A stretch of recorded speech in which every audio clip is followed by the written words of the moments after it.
In this video, I provide some guidance on the calculation of simple interest. A couple of points before we begin looking at the three examples on the screen. Firstly, the timeline is usually limited to a period of 1 year. Secondly, you are almost always working in a day count context. It is not as generalized as many compound interest examples where you may be dealing with monthly compounding or quarterly compounding or the like. In simple interest situations, you are dealing with a period that is usually less than 1 year and is also working in a count of days.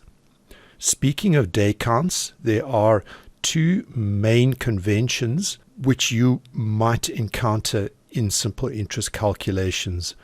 Those conventions, and there are others, I recognize that, but the ones that you would most likely encounter is that the year is assumed to be 360 days or it is assumed to be 365 days.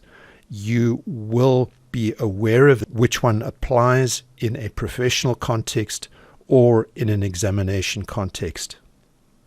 Another key difference between simple interest and compound interest is that it is frequently the case that it is best and easiest to use the TVM or other functionality of a financial calculator to do compound interest calculations. However, with simple interest, you are in a position of needing to know those equations in green at the top of the screen below the timeline. There are 4 permutations you may encounter in a simple interest calculation. You may be required to calculate present value or future value or the rate or the number of days. You do not need to memorize or worry about more than just one of those. Once you have the one of them, for example, the present value equation under T0, you can derive using basic algebra any of the other unknowns. Let us begin with part A, which is asking us to calculate the future value 3 months away from today of 100,000 Rand at T0.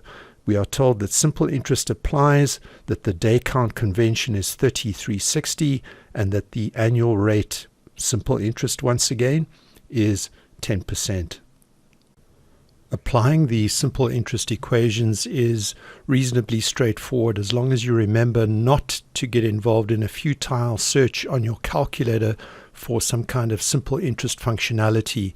And secondly, to remember that because in this case the day count convention is 3360, all months are assumed to be exactly 30 days in length.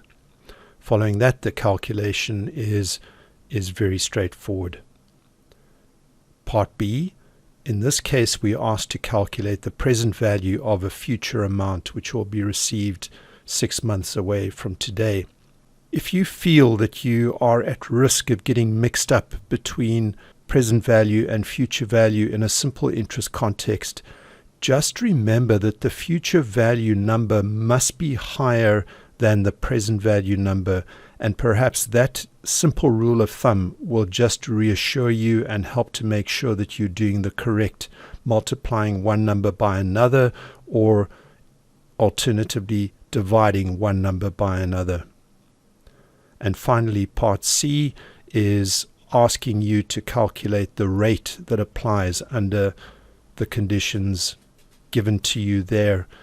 In this case, the question setup, I did not mention the time period involved. That is 9 months. You can see the correction on the screen. And given that, the calculation is, once again, very straightforward.